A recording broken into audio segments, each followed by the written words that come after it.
Hello दोस्तों, स्वागत है आप सभी का आपके अपने यूट्यूब चैनल जीनियस एजुकेशन में। साथियों, आज के वीडियो में हम class 9th science NCERT exemplar का चैप्टर नंबर 10 कवर करने वाले हैं। इससे पहले हम क्लास 10th के सभी चैप्टर्स के एनसीईआरटी एग्जाम्पलर के ऑब्जेक्टिव प्रश्नों को आपको हम सॉल्व करवा चुके हैं। साथियों, बात करें क्लास 9th की, तो क्लास 9th में भी हम चैप्टर नंबर 5, चैप्टर नंबर 8 एवं चैप्टर नंबर 9 के वीडियोज आपके लिए अपलोड कर चुके हैं। यदि आपने अभी तक क्लास 10th के सभी पिछले वीडियोज को और क्लास 9th के इन वीडियोज को नहीं देखा है तो आप हमारी प्लेलिस्ट में जाकर इन सभी वीडियोज को आसानी से देख सकते हैं। साथियों, आज के टॉपिक में हम कवर करने वाले हैं क्लास 9th का चैप्टर नंबर 10 गुरुत्वाकर्षण।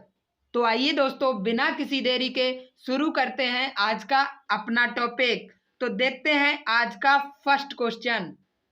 चंद्रमा के पृष्ठ के निकट मुक्त रूप से गिरते विभिन्न द्रव्यमानों के दो पिंडों। तो साथियों, यहाँ पर बात हो रही है विभिन्न द्रव्यमान के दो पिंडों की, जो कि हैं चंद्रमा के पृष्ठ के निकट, उनको मुक्त रूप से गिराया जाता है तो क्या कंडीशन हमें देखने को मिलेंगी। तो साथियों, ये हमने M1 और M2 यानी अलग अलग द्रव्यमान के दो पिंड ले लिए, जो कि है चंद्रमा की सरफेस के निकट।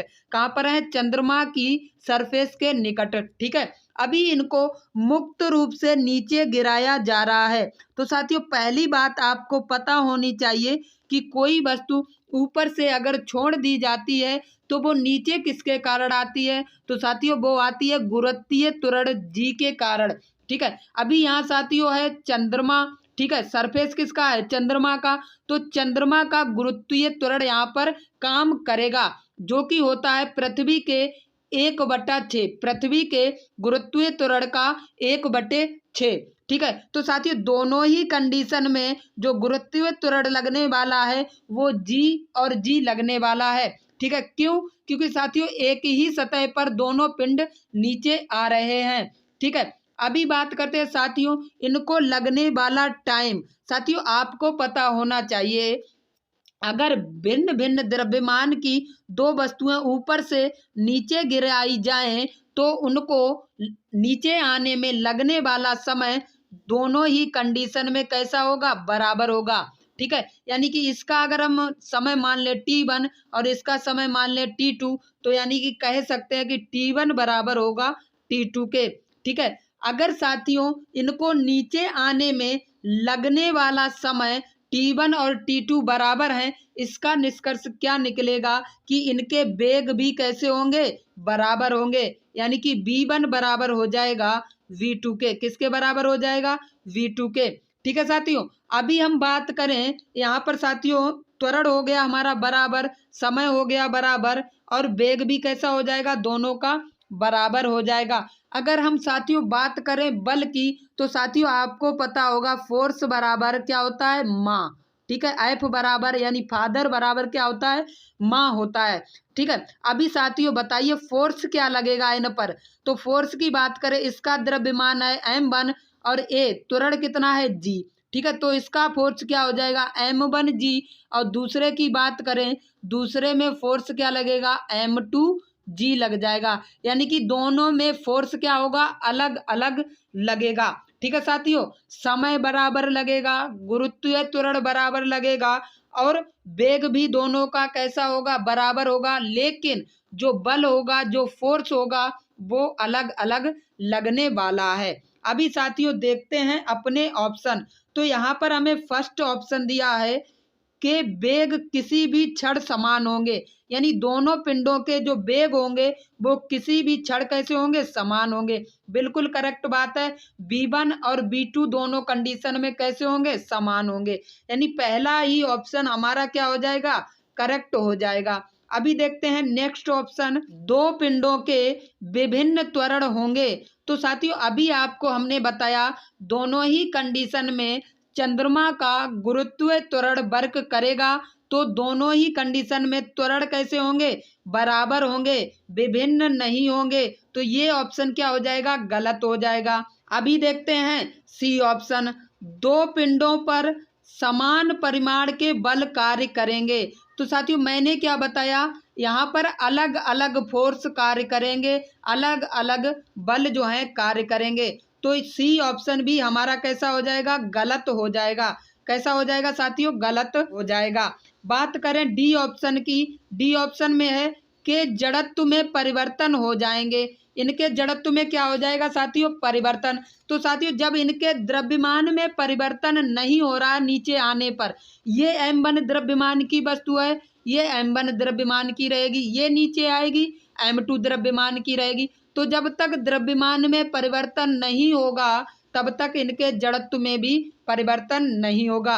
यानी हम कह सकते हैं कि दोनों द्रव्यमानों के पिंडों के वेग जो है किसी भी क्षण समान होंगे। यानी ए ऑप्शन जो है हमारा करेक्ट आंसर होगा। आशा करता हूं फर्स्ट क्वेश्चन आपको समझ आया होगा। बढ़ते हैं नेक्स्ट क्वेश्चन पर। नेक्स्ट क्वेश्चन है हमारा, गुरुत्वीय त्वरण का मान बताइए।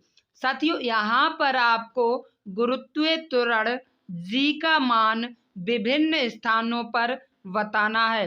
तो साथियों इसके लिए मैंने एक चित्र बनाया है जो कि है हमारी पृथ्वी का चित्र। आपको पता होना चाहिए हमारी पृथ्वी गोल नहीं है, हमारी पृथ्वी कैसी है, पोल पर यानी कि ध्रुवों पर कैसी है, चपटी हुई है। यानी इसका आकार हम बात करें दीर्घ वृत्ताकार, या इसको हम बोल सकते हैं अंडाकार है। हमारे पृथ्वी का आकार कैसा है, अंडाकार है। तो इस क्वेश्चन को सॉल्व करने के लिए आपको कुछ बातें पता होनी चाहिए। जैसे कि साथियों ये है पृथ्वी का केंद्र, इसको मान लो O, ठीक है। अभी साथियों O पर जो जी का मान होता है वह कितना होता है, 0। यानी केंद्र पर जी का मान 0 होता है, ठीक है। अभी कैसे आप मानोगे कि 0 होता है, जैसे आप साथियों मान लो कैंडल, ठीक है, ये क्या करती है, इस पे जल रही लाइट। अभी क्या होगा साथियों, यहाँ पर क्या होगा, यहाँ पर इसके नीचे अंधेरा होता है। उसी तरीके से ये केंद्र से क्या होता है साथियों, केंद्र से गुरुत्वीय त्वरण निकलता है, तो केंद्र पर तो इसका मान हो जाता है 0, ठीक है। इसके अलावा जो इसके सबसे निकट बिंदु होगा वहां पर जी का मान सर्वाधिक होगा, ठीक है, जी का मान सर्वाधिक होगा। समझ में आई बात। यानी कि केंद्र को छोड़ दो और इसके निकट जो बिंदु होंगे उन पर जी का मान होगा, कैसा होगा, अधिक होगा। यानी कि कहने का मतलब मेरा यह है साथियों, जैसे जैसे आप दूरी को बढ़ाओगे जी का मान क्या होगा, घटता चला जाएगा। क्या हो जाएगा, घटता चला जाएगा। साथियों अभी देखिए आप ये दूरी को देखिए और ये दूरी को देखिए। आपको पता है ये दूरी मान लो r और इसको मान लो स्मॉल r, ठीक है। अभी ये दूरी आप देखेंगे कैसी है, ज्यादा है, ठीक है। जब दूरी ज्यादा है साथियों तो हमारा गुरुत्वीय त्वरण क्या हो जाएगा, कम हो जाएगा। यानी कि विषुवत रेखा पर गुरुत्वीय त्वरण कैसा होता है, कम होता है। अगर बात करें पोल की, ध्रुवों की, तो ध्रुवों पर केंद्र से दूरी है कम। जब केंद्र से दूरी कम है तो हमारा गुरुत्वीय त्वरण क्या हो जाएगा, ज्यादा हो जाएगा। यानी कि पोल पर जो होगा वो गुरुत्वीय त्वरण कैसा हो जाएगा, ज्यादा। और विषुवत रेखा की बात करें तो विषुवत रेखा पर गुरुत्वीय त्वरण कम हो जाता है। तो आइए देखते हैं अपने ऑप्शन। पहला ऑप्शन है हमारा, विषुवत वृत्त तथा ध्रुवों पर समान होता है। तो बताइए जी का मान क्या दोनों जगह समान होता है, तो आप बोलेंगे बिल्कुल नहीं, क्योंकि एक जगह ज्यादा होता है और एक जगह कम होता है। यानी ये ऑप्शन हो गया रॉन्ग। अभी देखते हैं नेक्स्ट ऑप्शन, ध्रुवों पर न्यूनतम होता है। अभी मैंने क्या बताया, ध्रुवों पर होता है ज्यादा और न्यूनतम कहाँ होता है, विषुवत रेखा पर। कहाँ पर होता है, विषुवत रेखा पर। तो ऑप्शन बी भी हमारा इनकरेक्ट हो गया। अभी सी ऑप्शन क्या है, विषुवत वृत्त पर न्यूनतम होता है। अभी साथियों मैंने बताया विषुवत वृत्त पर जी का मान कैसा होता है, कम होता है या न्यूनतम होता है। तो ये ऑप्शन हमारा करेक्ट हो जाएगा। अभी हम देख लेते हैं डी ऑप्शन को भी।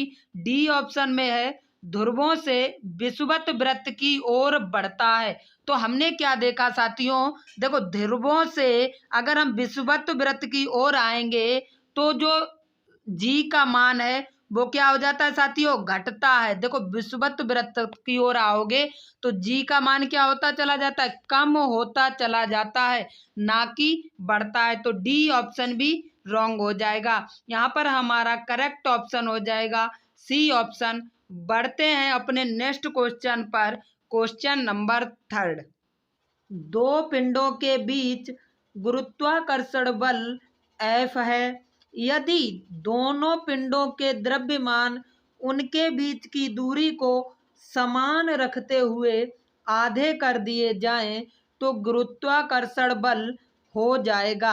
तो साथियों यहाँ पर हमने M1 और M2 द्रव्यमान के दो पिंड लिए हैं जिनके बीच की दूरी है D। कितनी है साथियों, D दूरी है। अभी साथियों अगर हम बात करें इनके बीच कितना गुरुत्वाकर्षण बल लगेगा, तो साथियों हमारा F बराबर फार्मूला होता है G M1 M2, क्या होता है G M1 M2 बटे D स्क्वायर।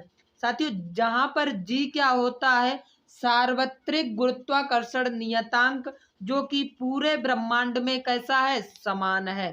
ठीक है, बात करें M1 की, ये पहले पिंड का द्रव्यमान, ये दूसरे पिंड का द्रव्यमान बटे डी स्क्वायर, यानी इनके बीच की दूरी का स्क्वायर। ठीक है साथियों, अभी यहाँ पर क्या कहा जा रहा है हमसे, ठीक है, ये तो आ गया इस कंडीशन में हमारा गुरुत्वाकर्षण बल। हमसे क्या कहा जा रहा है, यदि दोनों पिंडों के द्रव्यमान उनके बीच की दूरी को समान रखते हुए आधे कर दिए जाएं, यानी कि द्रव्यमान को अभी क्या कर दिया, M1 को कर दिया आधा, यानी M1/2 कर दिया। ठीक है, M2 को भी कर दिया आधा, यानी क्या कर दिया, M2/2 कर दिया। ठीक है, तो जो गुरुत्वाकर्षण बल है वह कितना हो जाएगा, तो लगाओ फिर से फार्मूला भैया। अभी देखो जी सब जगह समान रहता है। M1 की वैल्यू क्या कर दी दोस्तों, M1/2 कर दी, और M2 की वैल्यू क्या कर दी बताओ, M2/2 कर दी, बटे में क्या है, डी स्क्वायर है। ठीक है, अभी साथियों आपको पता है, यहाँ से क्या करो आप, देखो यहाँ से क्या कर लो, F बराबर क्या निकला, इसको F1 लिख लो, इसको F2 लिख लो। ठीक है, तो F2 बराबर साथियों क्या आ जाएगा, देखो G M1 इंटू M2, ठीक है, और बटे डी स्क्वायर, और ये चार साथियों कहाँ आ जाएगा, बटे में आ जाए, कहाँ आ जाएगा, बटे में। अभी ये साथियों आप देखोगे ये किसकी वैल्यू है, ये पूरी वैल्यू किसकी है, इतनी वैल्यू साथियों किसकी है, ये F1 की वैल्यू है, नहीं है। तो F2 बराबर क्या आ जाएगा, F1 बटे में 4, यानी कि जो नया गुरुत्वाकर्षण बल होगा वो पहले गुरुत्वाकर्षण बल का चौथाई हो जाएगा, यानी कि option number A is the correct answer. ठीक है, आपको इस क्वेश्चन को इतना लंबा नहीं करना है, आपको सिर्फ क्या करना है, देखो यहाँ पर क्या होता है, एफ जी समान रहता है, डी समान रहता है, यानी कि एफ अनुक्रमानुपाती हो जाएगा किसके, M1 इंटू M2 के। ठीक है, तो साथियों यहाँ पर आपको M1 और M2 की वैल्यू निकालनी है, लगानी है, और आपका आंसर आ जाएगा, क्या आ जाएगा, F/4। ठीक है, तो यहाँ पर option number A is the correct answer. अभी बढ़ते हैं नेक्स्ट क्वेश्चन पर। कोई लड़का डोरी से बंधे पत्थर को किसी क्षैतिज वृत्ताकार पथ में घुमा रहा है। यदि डोरी टूट जाए तो वह पत्थर वृत्ताकार पथ में गति करेगा, यानी कि डोरी टूट जाने पर वह पत्थर किस प्रकार से गति करेगा। तो साथियों मान लो ये है भैया रस्सी, ठीक है, और इसमें ये बंध गया पत्थर। ठीक है, यहाँ पे बंध गया पत्थर। अभी इस पत्थर को एक लड़का घुमा रहा है। ठीक है, तो यहाँ पर साथियों क्या हो रहा है, ये जो पत्थर है ये अपनी ओर बल लगा रहा है इस पे, और ये जो लड़का है ये अपनी ओर थोड़ा सा इसको क्या कर रहा है, फोर्स कर रहा है। तो यहाँ से क्या हो रहा है, ऐसे पत्थर घूम रहा है वृत्ताकार पथी में। ठीक है, इस प्रकार से। अब ये मान लो इस गति में कैसे हर पल दिशा क्यों बदल रहा है, तो साथियों कहने का मतलब ये केंद्र भी अपनी ओर बल लगा रहा, और ये पत्थर भी अपनी ओर बल लगा रहा। तो वस्तु को अगर इस पत्थर की दिशा में जाना चाहिए इधर, ठीक है, और इसकी दिशा में जाना चाहिए इधर, लेकिन ये क्या करता है, ये इसके बीच की दिशा में चलता है। कहाँ पर? बीच की दिशा में। और ये क्या हो जाती है, इसकी एक स्पर्शी हो जाती है, वृत्ताकार पथ की स्पर्शी हो जाती है। तो इस प्रकार से हमारा जो ऑप्शन होगा यहाँ पर सी ऑप्शन करेक्ट हो जाएगा। देखिए क्या लिखा है, वृत्ताकार पथ पर किसी सरल रेखीय स्पर्शी के अनुदिश गति करेगा, यानी कि ऑप्शन नंबर सी करेक्ट हो जाएगा। यानी कि कोई भी आप बिंदु ले लें यहाँ पर, जहां पर वह डोरी टूटेगी उसकी जो स्पर्शी होगी उसके अनुदिश यह पिंड जो है गति करने लगेगा, यह पत्थर जो है गति करेगा। ठीक है, बढ़ते हैं नेक्स्ट क्वेश्चन पर। क्वेश्चन नंबर 5, किसी पिंड को बारी बारी से विभिन्न घनत्वों के 3 द्रवों में रखा जाता है। वह पिंड D1, D2 तथा D3 घनत्वों के द्रवों में क्रमशः 1/9, 2/11 तथा 3/7 भाग को द्रव से बाहर रखते हुए तैरता है। घनत्वों के विषय में कौन सा कथन सही है? तो साथियों यहाँ पर हमसे कहा जा रहा है कि कोई 3 बर्तन है, ठीक है, जिनमें अलग अलग घनत्व का द्रव भरा हुआ है। ठीक है, पहले बर्तन में D1 घनत्व वाला द्रव है, दूसरे बर्तन में D2 घनत्व वाला द्रव है और तीसरे बर्तन में D3 घनत्व वाला द्रव है। तो हम सभी में एक एक करके द्रव भर लेते हैं। मान लो साथियों सभी में ये समान द्रव भरा हुआ है। ठीक है, इस प्रकार से सभी में ये समान द्रव भरा हुआ है। अभी हमसे कहा जा रहा है पहले द्रव में वस्तु 1/9 बाहर रहती है, यानी लगभग डूब जाती है। थोड़ी सी वस्तु क्या रहती है, 1 भाग जो है 9 में से बाहर रहता है। दूसरे में क्या होता है, 11 में से 2 भाग बाहर रहते हैं, यानी कि इससे कुछ ज्यादा भाग यहाँ पर बाहर रहता है। यहाँ पर बात करें 3 भाग बाहर रहता है, कितने में से, 7 में से, यानी कि लगभग आधा भाग, लगभग कितना भाग, आधा भाग इसमें साथियों पिंड का बाहर रहता है। तो साथियों आपको यहाँ पर एक बात ध्यान रखनी है। क्या बात ध्यान रखनी है? जहां वस्तु ज्यादा डूबेगी, अगर वस्तु ज्यादा डूबी, समझो क्या होगा, घनत्व कम होगा, घनत्व कम होगा। अभी हमने देखा फर्स्ट पॉइंट में वस्तु सबसे ज्यादा डूबी थी, यानी कि यहाँ घनत्व क्या हो जाएगा, कम हो जाएगा सबसे। यहाँ पर हुआ वस्तु क्या हुआ, ये इससे थोड़ा कम डूबी, थोड़ा कम डूबी तो थोड़ा ज्यादा घनत्व हो जाएगा। यहाँ वस्तु क्या हुआ, सबसे कम डूबी, लगभग आधी डूबी, यानी कि सबसे कम डूबी। जब कम डूबेगी तो घनत्व कैसा हो जाएगा, ज्यादा हो जाएगा, और जहां ज्यादा डूबेगी वहां घनत्व क्या हो जाएगा, कम हो जाएगा। यानी कहने का मतलब D1 के घनत्व से D2 का घनत्व ज्यादा होगा और D2 से ज्यादा D3 का घनत्व होगा, क्योंकि जिसका घनत्व ज्यादा होगा उसमें वस्तु कम डूबती है। यानी कि यहाँ पर हमारा ऑप्शन हो जाएगा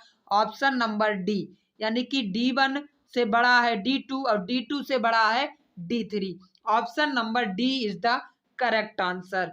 बढ़ते हैं नेक्स्ट क्वेश्चन पर। क्वेश्चन नंबर 6, संबंध F बराबर G into M into small m by D² में राशि G क्या है? तो साथियों आपको पता होना चाहिए कि G क्या होता है। तो साथियों G होता है सार्वत्रिक गुरुत्वाकर्षण नियतांक। इसको हम बोलते हैं यूनिवर्सल कांस्टेंट। क्या बोलते हैं? यूनिवर्सल कांस्टेंट, जो कि पूरे ब्रह्मांड में, कहाँ पर, पूरे ब्रह्मांड में समान रहता है। ठीक है, अभी इस G की वैल्यू क्या होती है, जब समान रहता है तो इस G की वैल्यू क्या होती है? तो दोस्तों इस G की वैल्यू होती है 6.67 इंटू 10⁻⁻11 न्यूटन मीटर स्क्वायर बटे kg²। ये वैल्यू होती है साथियों किसकी? G की। ठीक है, याद कर लेना, इंपॉर्टेंट है आपके एग्जाम के लिए। तो आइए देखते हैं फर्स्ट ऑप्शन, परीक्षण स्थल पर जी के मान पर निर्भर करती है। ना जी ना, जी के मान पर निर्भर नहीं करती। ये तो पृथ्वी पर, चंद्रमा पर, सूर्य पर, पूरे ब्रह्मांड में एक समान है। ठीक है। जी का उपयोग दो द्रव्यमानों में से एक पृथ्वी होने पर किया जाता है। ना जी ना। ठीक है। सी ऑप्शन है पृथ्वी की सतह पर अधिकतम होता है। ना जी ना, क्योंकि हर जगह कैसा होता है, समान होता है। डी ऑप्शन है प्रकृति का सार्वत्रिक नियतांक है। तो option number D is the correct answer. अभी बढ़ते हैं अपने नेक्स्ट क्वेश्चन पर। Question number 7। गुरुत्वाकर्षण के नियम में गुरुत्वाकर्षण बल, पहला ऑप्शन है केवल पृथ्वी तथा बिंदु द्रव्यमान के बीच होता है। यहाँ पर कहा जा रहा है कि कोई पृथ्वी ले लो और एक बिंदु ले लो, इनके बीच गुरुत्वाकर्षण बल होगा। तो भैया इनके बीच तो होगा, लेकिन केवल इन्हीं के बीच होगा ऐसी बात नहीं है। तो ये ऑप्शन क्या हो जाएगा, गलत। क्योंकि जो गुरुत्वाकर्षण बल होता है वो किन्हीं भी दो पिंडों के बीच कार्य करता है। ठीक है। कोई भी दो पिंड जो कुछ न कुछ द्रव्यमान रखते हो, उनके बीच गुरुत्वाकर्षण बल कार्य करता है। अभी देखते हैं नेक्स्ट ऑप्शन, केवल सूर्य तथा पृथ्वी के बीच केवल लग गया, समझो गलत हो गया। कोई भी तुम दो पिंड ले लो, उनके बीच जो है गुरुत्वाकर्षण बल लगेगा। सी ऑप्शन है द्रव्यमान रखने वाले किन्हीं भी दो पिंडों के बीच होता है। बिल्कुल करेक्ट ऑप्शन, यानी कि option number C is the correct answer. ठीक है। द्रव्यमान रखने वाले किन्हीं भी दो पिंडों के बीच गुरुत्वाकर्षण बल होता है। अभी देखते हैं डी ऑप्शन, केवल दो आवेशित पिंडों, आवेश का कोई लेना देना नहीं है गुरुत्वाकर्षण बल से। ठीक है। यानी सी ऑप्शन हमारा करेक्ट हो जाएगा। बढ़ते हैं नेक्स्ट क्वेश्चन पर। Question number 8। गुरुत्वाकर्षण के नियम में राशि जी का मान केवल पृथ्वी के द्रव्यमान पर निर्भर करता है। हमने क्या बताया, यह किसी पर भी निर्भर नहीं करता। यह पृथ्वी हो गई, सूर्य हो गया, चंद्रमा हो गया, बृहस्पति हो गया, प्रत्येक जगह समान होता है। इस जी का मान किसी पर निर्भर नहीं करता, यानी कि पहला ऑप्शन हो गया गलत। केवल पृथ्वी की त्रिज्या पर निर्भर करता है। ना जी ना। ठीक है। पृथ्वी के द्रव्यमान एवं त्रिज्या दोनों पर निर्भर करता है। भैया ये जी जो है क्या है, यूनिवर्सल कांस्टेंट है, ये किसी पर भी निर्भर नहीं करता। तो सी ऑप्शन भी गलत हो गया। डी ऑप्शन है पृथ्वी के द्रव्यमान एवं त्रिज्या पर निर्भर नहीं करता। बिल्कुल करेक्ट बात है। जो गुरुत्वाकर्षण के नियम है उसमें जी का मान पृथ्वी के द्रव्यमान और त्रिज्या पर निर्भर नहीं करता। ठीक है। तो ऑप्शन नंबर डी जो है हमारा करेक्ट आंसर हो जाएगा। बढ़ते हैं नेक्स्ट क्वेश्चन। Question number 9। दो कण कुछ दूरी पर रखे हैं, यदि दोनों कणों के द्रव्यमान दोगुने कर दिए जाएं तथा इनके बीच की दूरी अपवर्तित रखें तो इनके बीच का गुरुत्वाकर्षण बल क्या होगा। तो साथियों एक क्वेश्चन आया था शुरू में, तो हमने आपको बताया था एफ जो होता है वो अनुक्रमानुपाती होता है m1 इंटू m2 के। अभी साथियों जी जो है दोनों जगह बराबर रहेगा। ठीक है। और डी भी दोनों जगह क्या है, बराबर। देखो इनके बीच की दूरी अपवर्तित रखे, यानी डी भी कैंसिल, जी भी कैंसिल। क्यों, क्योंकि ये दोनों कंडीशन में बराबर हैं। तो एफ बराबर हमने क्या बताया, एफ जो है अनुक्रमानुपाती हो जाएगा m1 इंटू m2 के। ठीक है। अभी साथियों एफ अनुक्रमानुपाती है m1 और m2 के। यहाँ पर m1 और m2 को कर दिया जाता है 2 गुना, यानी ये हो गया 2m1 और ये हो गया 2m2। तो बताओ भैया जो एफ बराबर होगा, यानी जो गुरुत्वाकर्षण बल होगा वो दो दूनी 4 m1 m2 हो जाएगा। यानी कि पहले के बल का कितना हो जाएगा, 4 गुना हो जाएगा। यानी कि ऑप्शन नंबर बी जो है हमारा करेक्ट आंसर यहाँ पर हो जाएगा। इसको लॉक करके हम आगे बढ़ते हैं नेक्स्ट क्वेश्चन पर। Question number 10। वायुमंडल पृथ्वी से जकड़ा हुआ है तो साथियों जो हमारी पृथ्वी है, मान लो ये पृथ्वी है और ये वायुमंडल है, ये इसके चारों ओर एक आवरण बनाए हुए है। यह किसके कारण आवरण बनाए हुए है? तो पहला ऑप्शन है गुरुत्वीय बल द्वारा। बिल्कुल करेक्ट बात है, गुरुत्वीय बल द्वारा हमारा वायुमंडल पृथ्वी से जकड़ा हुआ है। बात करें पवन की तो गलत ऑप्शन हो जाएगा, पवन के द्वारा हमारा वायुमंडल नहीं जकड़ा है, ना कि बादलों द्वारा और ना ही पृथ्वी के चुंबकीय क्षेत्र द्वारा। अभी साथियों पृथ्वी में तो चुंबकीय गुण पाए जाते हैं, ठीक है, इसमें तो चुंबकीय क्षेत्र है। क्या बताइए वायुमंडल में चुंबकीय गुण पाए जाते हैं? नहीं पाए जाते हैं। तो ये एक दूसरे को कैसे अट्रैक्ट करेंगे? नहीं कर पाएंगे ना। तो ऑप्शन नंबर डी भी हमारा गलत हो जाएगा। Option number A is the correct answer. बढ़ते हैं नेक्स्ट क्वेश्चन, क्वेश्चन नंबर 11। एकांक दूरी पर स्थित दो एकांक द्रव्यमानों के बीच आकर्षण बल कहलाता है। तो साथियों ये आकर्षण बल ही क्या कहलाता है? गुरुत्वाकर्षण बल कहलाता है, जिसका फार्मूला होता है F बराबर G into M1 into M2 by D square. ठीक है साथियों, अभी यहाँ पर क्या किया जा रहा है? F और G तो भैया कांस्टेंट होता है, M1 कितना है भैया? दो एकांक द्रव्यमानों, यानी एक एक द्रव्यमान वाले दो क्या हैं? पिंड हैं। अभी साथियों इनके बीच की दूरी कितनी है? एकांक है, यानी एक ही है। ठीक है, तो एक का स्क्वायर करोगे एक ही आएगा, यानी एक से एक कट गया, यानी F बराबर हो जाएगा किसके? G के। और G को क्या बोलते हैं? सार्वत्रिक गुरुत्वीय नियतांक, यानी कि ऑप्शन नंबर डी जो है हमारा यहाँ पर करेक्ट आंसर हो जाएगा। यानी जो आकर्षण बल होगा वो किसके? सार्वत्रिक गुरुत्वीय नियतांक के बराबर हो जाएगा।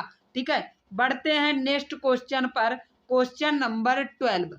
आर त्रिज्या की पृथ्वी के केंद्र पर किसी पिंड का भार क्या होगा? यानी कि पृथ्वी है, इसके केंद्र पर अगर हम किसी पिंड को रख दें तो उसका भार क्या होगा? तो साथियों भार बराबर यानी वेट बराबर क्या होता है? M G. क्या होता है? M G. अभी मान लो इसका द्रव्यमान एम ही है, ठीक है। अभी साथियों आपको पता होगा पृथ्वी के केंद्र पर जी का मान कितना हो जाता है? 0। तो जैसे ही जी 0 हुआ वैसे ही वेट भी क्या हो जाएगा? 0 हो जाएगा। यानी कि पृथ्वी के केंद्र पर किसी भी पिंड का भार कितना हो जाता है? 0 हो जाता है, यानी option number A is the correct answer. बढ़ते हैं नेक्स्ट क्वेश्चन पर। किसी पिंड का वायु में भार 10 न्यूटन है, जल में पूरा डुबाने पर इसका भार केवल 8 न्यूटन है। विस्थापित जल का भार क्या होगा? तो साथियों विस्थापित जल का भार का फार्मूला होता है जो एग्जैक्ट भार होता है वस्तु का, यानी कि जो कि है हमारा 10 न्यूटन। ठीक है, और जल में डुबाने पर जो इसका भार होता है इसको हम माइनस कर देते हैं, यानी कि कितना माइनस करेंगे? 8 न्यूटन। तो क्या आ जाएगा? 2 न्यूटन। तो विस्थापित जल का भार जो होगा वो कितना हो जाएगा साथियों? 2 न्यूटन। अभी ये साथियों किसके सिद्धांत पर कार्य करता है?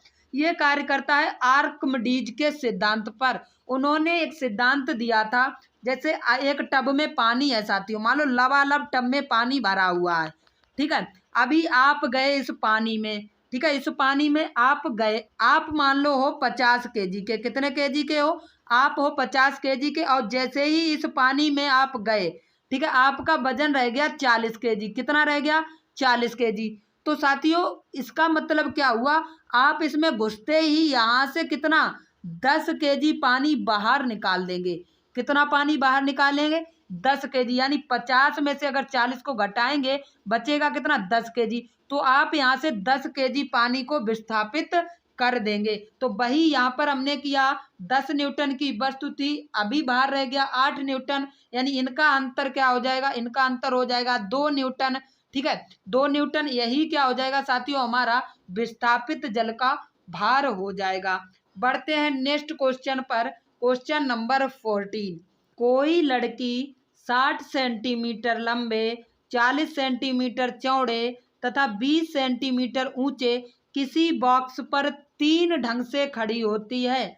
बॉक्स द्वारा लगाया गया दाब। तो बॉक्स द्वारा लगाया गया दाब तब अधिकतम होगा जब आधार लंबाई और चौड़ाई से बना हो। तो साथियों पहले तो आपको पता होना चाहिए कि दाब क्या होता है। तो साथियों दाब बराबर होता है बल बटे क्षेत्रफल। क्या होता है? बल बटे क्षेत्रफल।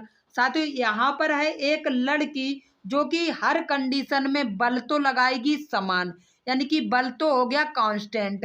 ठीक है, अभी ये है क्षेत्रफल। तो साथियों जब क्षेत्रफल ज्यादा होगा, मान लो डिब्बे का क्षेत्रफल जब ज्यादा होगा तो हमारा दाब कैसा लगेगा? कम लगेगा ना लगेगा। यानी कि क्षेत्रफल को हमें क्या रखना है? कम से कम रखना है। यानी क्षेत्रफल कैसा रखना है? कम से कम रखना है। तब जो है दाब क्या आएगा हमारा? ज्यादा से ज्यादा आएगा।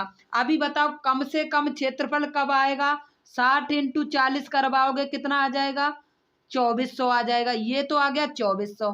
अभी इनको लिया हमने तो कितना क्षेत्रफल आ जाएगा साथियों?